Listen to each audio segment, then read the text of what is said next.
Então, pessoal, já vamos começar. Hoje, primeiro eu quero agradecer o Anderson, mas a organização, por ter dado essa oportunidade para mim poder estar apresentando um pouquinho sobre o meu conhecimento de computação quântica, que é uma área que eu acho maravilhosa, incrível e que vai causar um impacto muito grande na sociedade, já está causando. A Google aí já alcançou a supremacia quântica, que é algo assustador.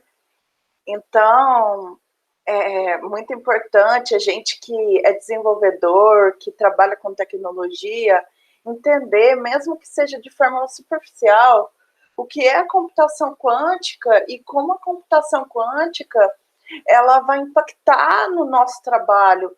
E a gente já tem que estar preparado com isso. A gente não vai deixar de ser desenvolvedor quando a gente começar a trabalhar com computação quântica. Porém, a gente vai olhar para os nossos projetos, principalmente para a arquitetura deles de forma diferente, porque a computação quântica ela é uma coisa parruda e hoje grandes cientistas aí já conseguiram desvendar os maiores mistérios aí de todo esse universo fabuloso, universo lindo. Então, computação quântica mais open source, qual que é a relação dos dois? E é isso que eu vou mostrar um pouquinho. Quem eu sou? Primeiro, eu sou, na verdade, desculpa, isso daqui é uma biografia meio atrasada, mas hoje eu sou formada em engenharia da computação e eu trabalho com desenvolvimento de software mobile e web. E também gosto de contribuir com a comunidade, dando palestras e participando de projetos open source, porque eu sou entusiasta do conhecimento aberto e eu acho que é uma coisa fabulosa.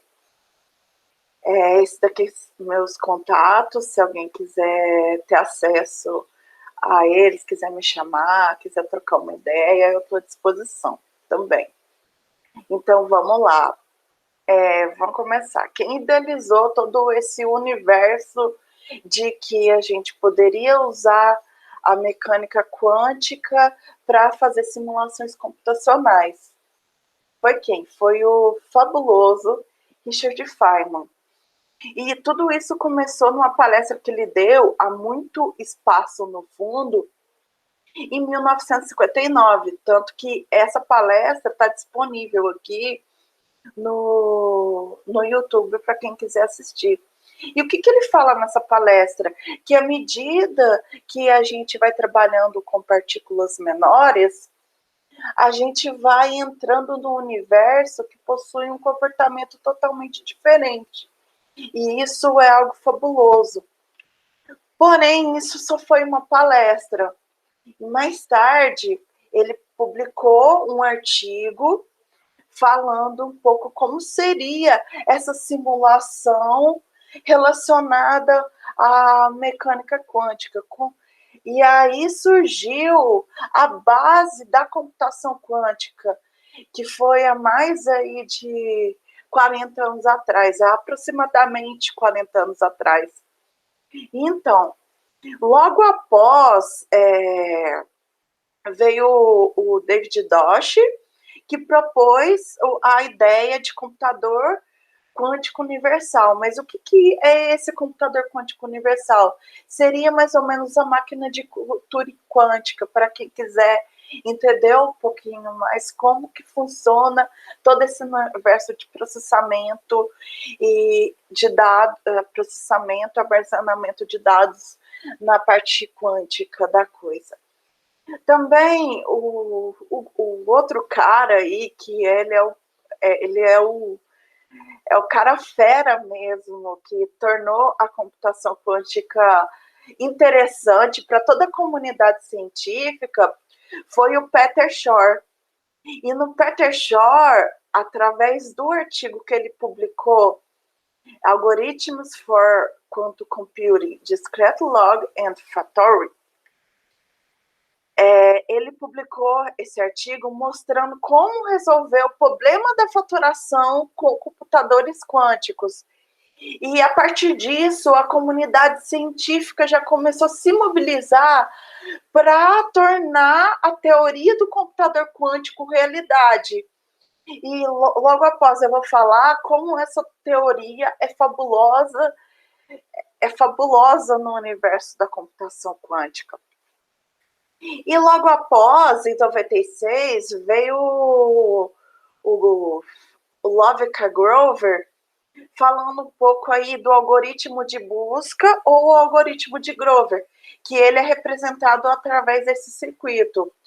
Como eu vou falar mais depois, o que a gente tem hoje de linguagens quânticas, elas estão no baixo nível, como há mais de 40, 50, 60 anos atrás, quando surgiu ali a era dos cartões perfurados. E também o cara bem foda também, que fez história aí na computação quântica, foi o DiVincenzo. E o que ele define? Ele define os critérios para se ter um computador quântico. Então, a partir da década ali de 90, a gente tem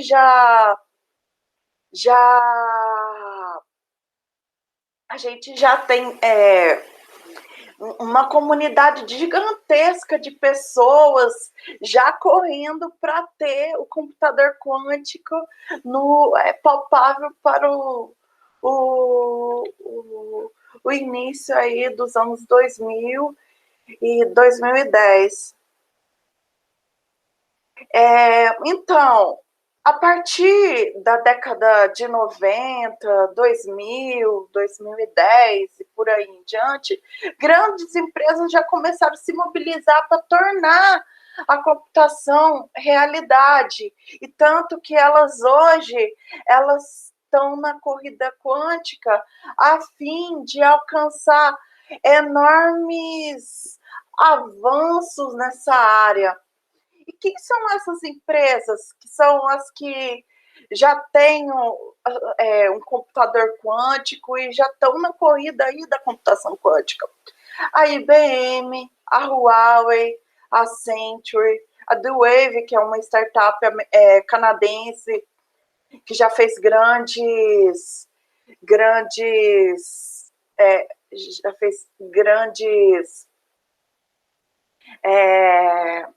realizações aí, a Google, que alcançou supremacia quântica, a Microsoft, e além disso, empresas que trabalham com segurança também, empresas que possuem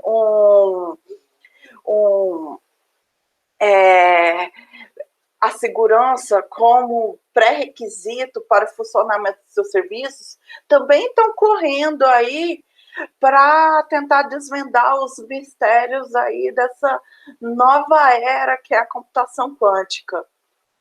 Mas por que computação quântica? Por que falar em computação quântica? Alguns acham que computadores quânticos é coisa do futuro, coisa de 100, 200 anos atrás. Aliás, não é. E foi esse um dos motivos que eu vim aqui, estou aqui na Confoss para mostrar para vocês que a computação quântica é coisa do presente. E é uma área que a gente tem que estar atento. Então, mas vamos aí começar a entender um pouco como esse universo ele é interpretado. O Gordon Moore, lá em 1965, se eu não me engano, ele concluiu, através das gerações de processadores ali e observações ali que estavam ocorrendo dentro da empresa dele, que é da Intel, ele concluiu que o número de transistores e resistores em em o chip ia aumentar a cada 24 meses e o custo ia continuar, ia se manter. Ou seja, ele já estava dando a visão geral de como seriam os computadores no futuro através das suas observações.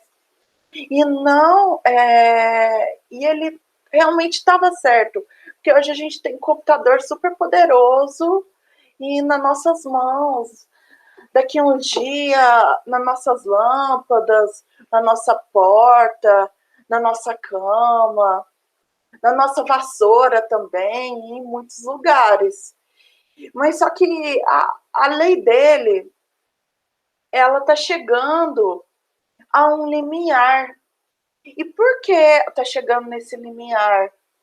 Ou seja, está chegando um tempo que a lei dele não se aplica mais, devido à miniaturização dos componentes, em especial o transistor, porque quando o transistor ele chega na escala atômica, o comportamento das partículas em escala atômica é totalmente diferente, é um comportamento intangível para o nosso cérebro. É difícil de entender o que é a mecânica quântica. E lá no mundo quântico, a gente tem as partículas se movendo a uma velocidade próxima ou maior do que a da luz. E esse universo assusta muito quem físicos, cientistas da computação e os demais cientistas, matemáticos, assusta essas pessoas, porque o comportamento é totalmente esquisito, é intangível para a gente entender hoje como se comporta a mecânica quântica. Então, mas a partir disso, a partir desse mundo totalmente esquisito, a gente consegue definir a computação quântica, que ela depende da mecânica quântica para funcionar. E nesse sentido, a gente tem uma característica básica ali da computação quântica, que é a menor unidade de informação quântica. E qual que é a diferença aí da menor unidade de informação clássica e da menor unidade de informação quântica? Porque na clássica a gente vê os passos ali que ocorrem à medida que vai sendo processado as instruções. A gente vê as coisas acontecendo sequencialmente de acordo com a máquina de Turing. Ou seja, a gente está em um estado, aí a gente vai para outro estado, aí a gente vai para outro estado. Ou seja, aquela máquina de estados que a gente conhece, a gente usa para fazer os nossos algoritmos. Já na computação quântica, já não é assim. Na computação quântica, a gente tem a ideia de superposição de estados. Mas antes de entender a superposição de estados, a gente tem que saber o que é realmente um estado. A menor unidade de informação quântica aqui ela pode ser representada por uma esfera que chama esfera de Bloch. E a superposição de estados nos diz o seguinte, que um estado quântico, ele pode se encontrar no polo norte, no polo sul, ou ele pode ser a superposição de estados. Então, para você entender o que é computação quântica, você tem que entender o que é um estado. Um estado quântico, ele pode ser 1, pode ser 0, ou pode ser a superposição dos dois. E esse estado é conhecido como ket, como braquete.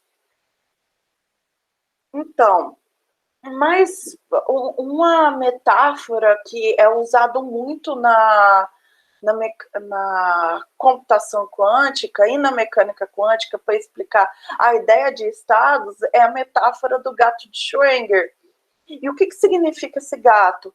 É colocado dentro de uma caixa um gato e um material radioativo dentro de um frasco que pode decair.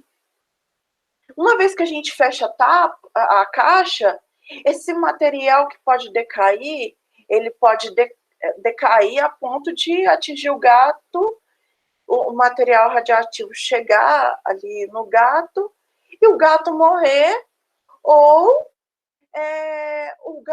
esse material pode não decair e o gato ficar vivo. E quando a gente abre a caixa, a gente consegue ver ali qual que é o estado que o gato se encontra através da observação.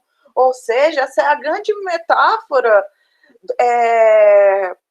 da qual a curiosidade mata o gato. E através dessa curiosidade a gente tem um conceito ali de computação quântica.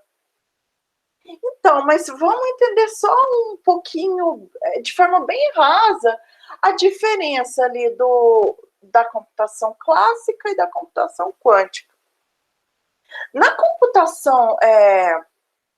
computação clássica, a gente tem a álgebra booleana para a construção ali de blocos clássicos, para a construção do próprio algoritmo ali. Então, é tudo baseado ali na álgebra booleana. Na computação quântica, a gente usa uma álgebra do espaço de Hilbert, que é uma álgebra totalmente diferente, mais obfuscada. Na computação clássica, a gente usa a mecânica clássica para descrever os fenômenos que há ali por dentro. Na computação quântica, a gente usa a mecânica quântica. E na computação clássica, a gente tem a máquina de estados e essa transição de estados é realizada de forma determinística. E a transição de estados na computação quântica, ela é realizada de forma probabilística, ou seja, daquela metáfora que a observação, a curiosidade matou o gato, a gente, antes da curiosidade matar o gato, a gente tem uma probabilidade ali, uma superposição de estados, e quando a gente abre ali a caixa, a gente tem uma probabilidade dele estar em um estado e uma probabilidade dele estar em outro estado. Ele pode estar, quando há a superposição, o gato está 50% em um estado e 50% em outro. Essa é a incrível metáfora de que a curiosidade matou o gato. Então, uma abstração maior do que a menor unidade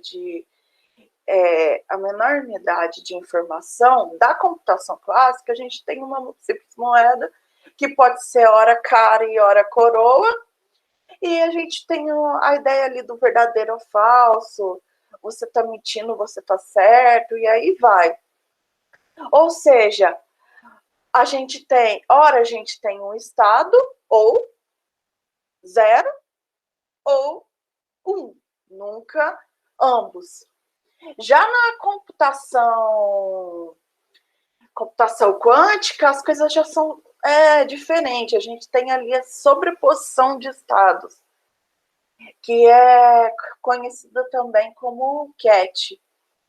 E que é conhecida também como CAT, que é o estado ali, que ele pode estar ou no polo norte ou no polo sul. Enquanto ele está em superposição, ele está em 50% no polo norte e 50% no polo sul. É bem importante para quem quiser entrar na área, emergir na área de computação quântica, entender o que é o estado quântico. Então, vamos lá. Através dessa ideia, dessa tabela, a gente consegue entender que a relação do bit e do qubit.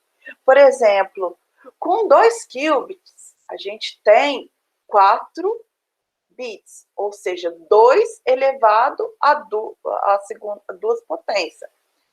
Com 10 qubits, a gente tem 2 elevado a 10, que é 1024. Então, a gente já vê a diferença a partir daí, quando a gente consegue ter mais qubits do que mais bits. A gente vê que o crescimento é exponencial. Aliás, desculpa, a gente consegue ver o crescimento exponencial desde quando a gente está tratando aqui um qubit em relação a 2 elevado a n bits. Mas a gente consegue ver que quando a gente tem 100 qubits, a gente consegue ter mais bits do que todos os computadores que existem na face da Terra. Então, aí a gente consegue ver a diferença de que é ter um computador quântico. E aí a gente consegue ver, aqui eu só apresento o que é uma porta lógica quântica. Porque uma porta lógica quântica, hoje a computação quântica está no início da era dos computadores quânticos, então a gente não tem linguagem de alto nível. Então, sendo assim, a gente tem que trabalhar com as portas lógicas quânticas. Há muito tempo atrás, existiam os computadores de cartões perfurados. E nessa época também a gente tinha que trabalhar com a ideia aí das portas lógicas clássicas. Mas será que teremos o computador quântico um dia? Essa é uma dúvida que surge entre a comunidade científica e a comunidade técnico-científica, que é difícil de responder. Essa é uma pergunta bem difícil de responder. Aí vem outra que é mais cabulosa ainda, mas será que a gente necessita de um computador quântico? Será que a gente precisa realmente de um computador quântico? Pode ser que geralmente no futuro a gente tenha uma arquitetura híbrida, e isso é fantástico. Pode ser que os computadores quânticos fiquem na nuvem e chegar no céu a gente nunca vai conseguir, mas isso é ótimo.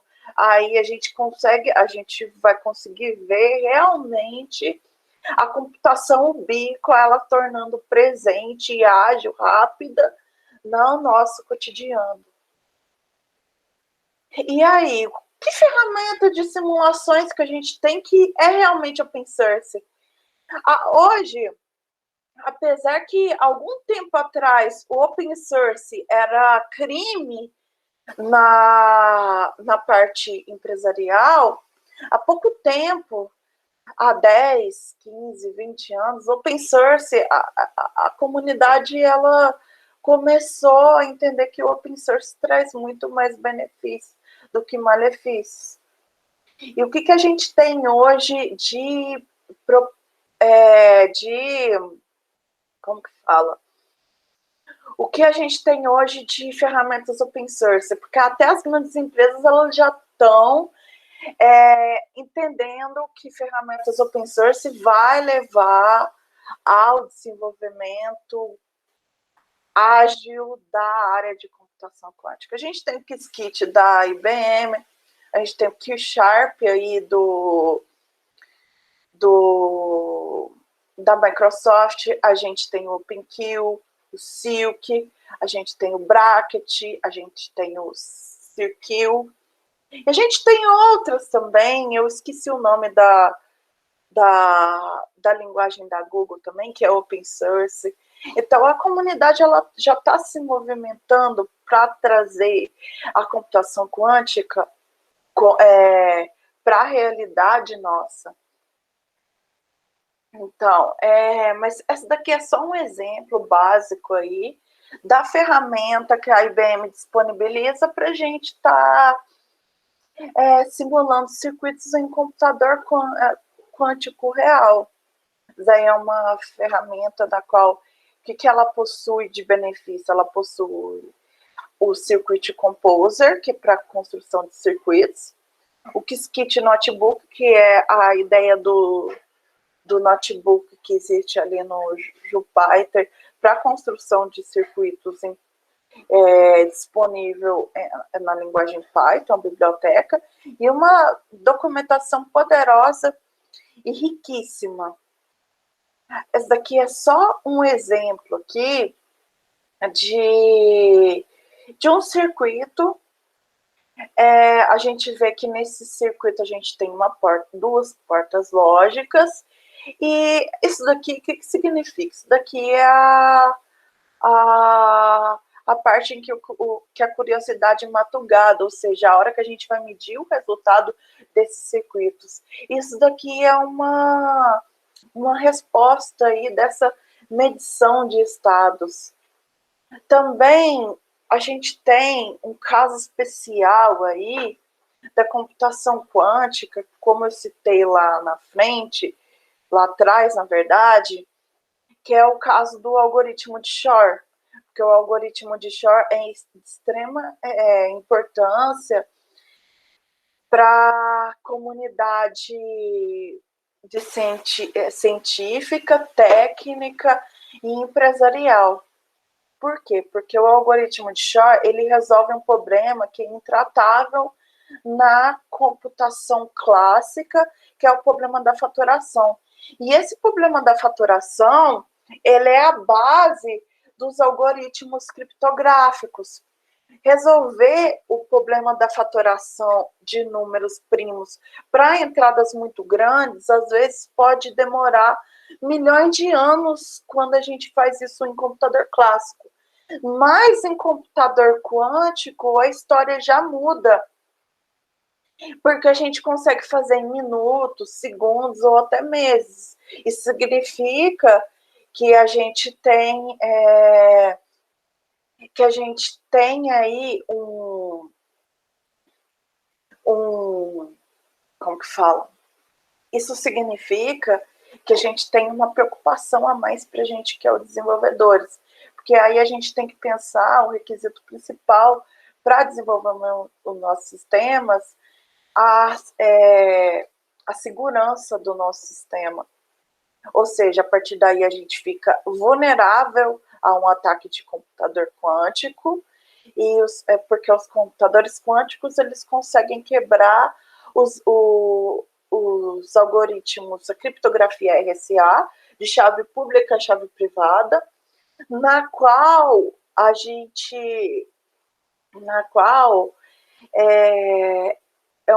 é um tipo de criptografia que é usado pela maioria aí dos sistemas a nível mundial, principalmente na web também. Mas isso... Só um instantinho, gente.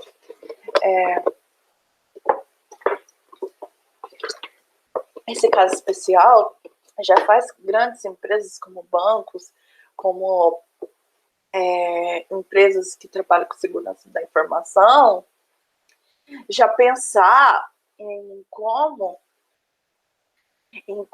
eles vão proteger as informações bancárias, as informações sigilosas que precisam ser protegidas. E isso é bem interessante a gente já começar a entender um pouquinho o que a gente precisa mudar na hora de construir os sistemas para a gente ter uma segurança e efetividade, integridade no nosso sistema. Isso é muito importante. Eu não citei aqui, mas a criptografia pós-quântica é uma classe de algoritmos criptográficos que não podem ser quebrados aí pelos computadores quânticos. Então, isso é bem importante a gente já começar analisando para a construção dos nossos sistemas.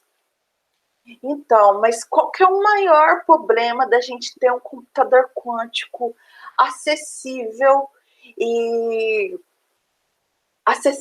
para a gente, para pequenas empresas de médio porte, até para algumas empresas de grande porte que futuramente vai ter que terceirizar o acesso a um computador quântico, até que ele não seja acessível, até que seu hardware não seja acessível e possui mínimo de interferência ali nas suas operações.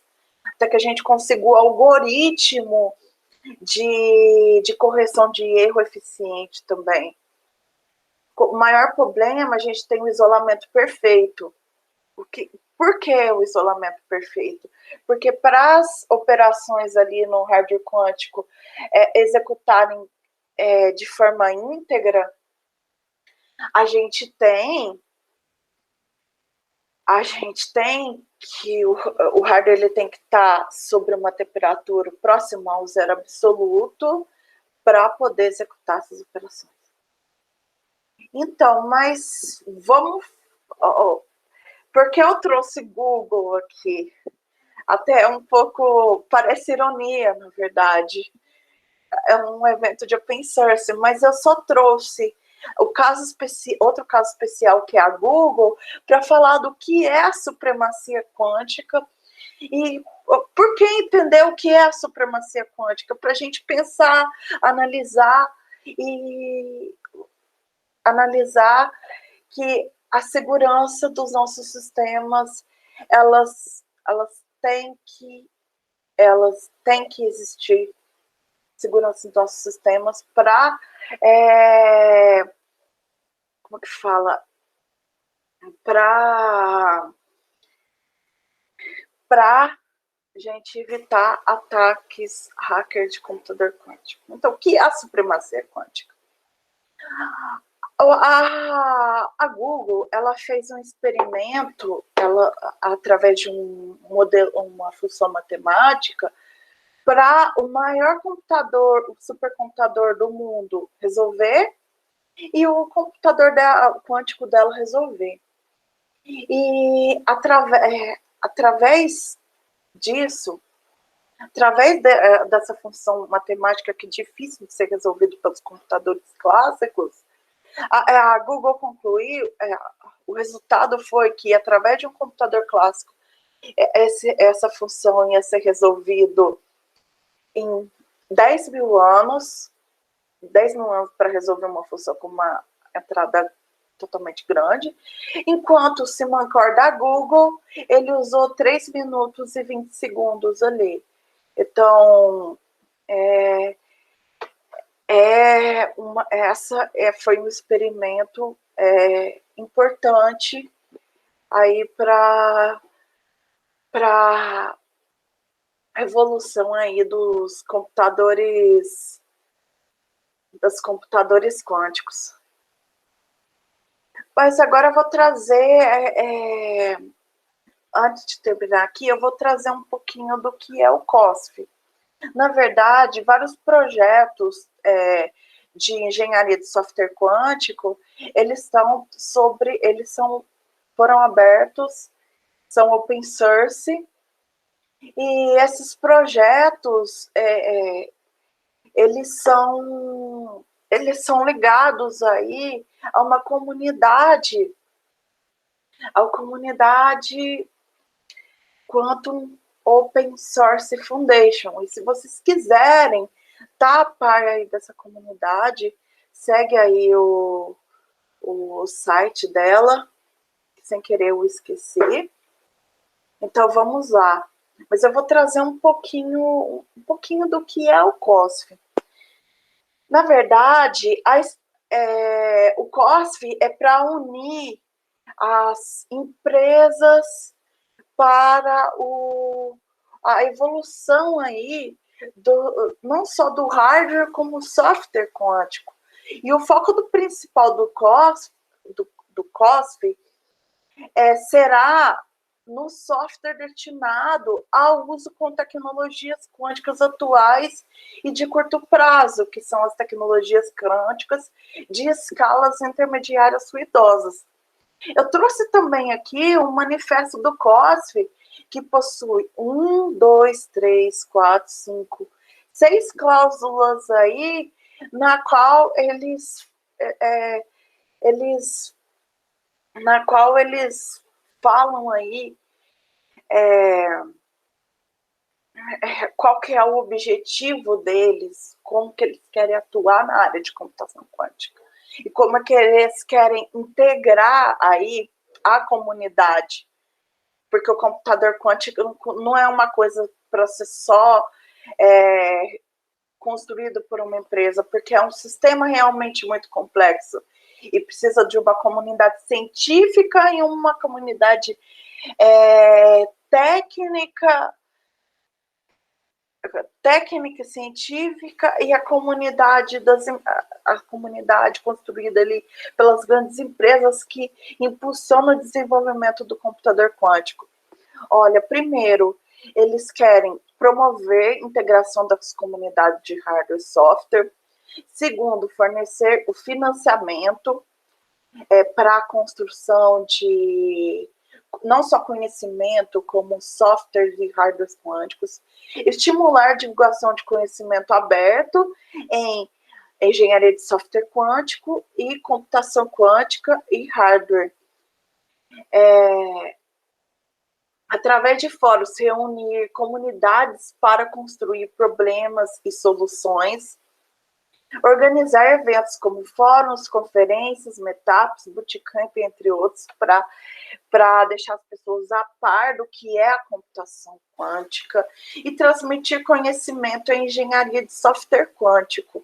Então, essas são as principais cláusulas que estão no manifesto aí do COSF, que eu trouxe para vocês. E eu quero oferecer um convite aqui para vocês, para quem tiver interesse, poder participar aí do projeto Open Source brasileiro que está sendo construído aqui pela comunidade que eu faço parte. E o que consiste esse projeto? Esse projeto é construir uma linguagem de alto nível de forma clássica, que na qual a gente vai ter a parte léxica, sintática, análise léxica, e na parte semântica a gente construa tipo a conversão aí dos nossos sinais que a gente construiu em alto nível para o baixo nível para ser enviado para um computador quântico. E esse projeto, ele chama CDEGER. CDEGER é uma linguagem de alto nível para computadores quânticos, que são poucas que existem hoje. E o principal coordenador desse projeto, ele chama Eduardo Macho. Aqui segue os contatos dele, que é o LinkedIn e o e-mail dele. Eu faço esse convite para vocês que quiserem participar aí conosco desse projeto maravilhoso, que a gente já está metendo bala aí para construir uma linguagem quântica que vai ser foda, vai ser foda. Gente, eu quero concluir com vocês aqui. Espero que o meu objetivo foi cumprido, que é mostrar para vocês o que é a computação quântica e por que a gente tem que entender o mínimo de computação quântica para a gente mudar os requisitos do nosso projeto, porque através dessas mudanças de requisitos, que tipo de requisito relacionado à segurança, a gente vai construir softwares mais seguros e que tem um tempo de vida aí maior, na verdade, tempo de vida maior. Por isso que entender o básico de computação quântica e como que o requisito de segurança tem que ser adentrado nos nossos projetos é tão importante. E eu deixo aí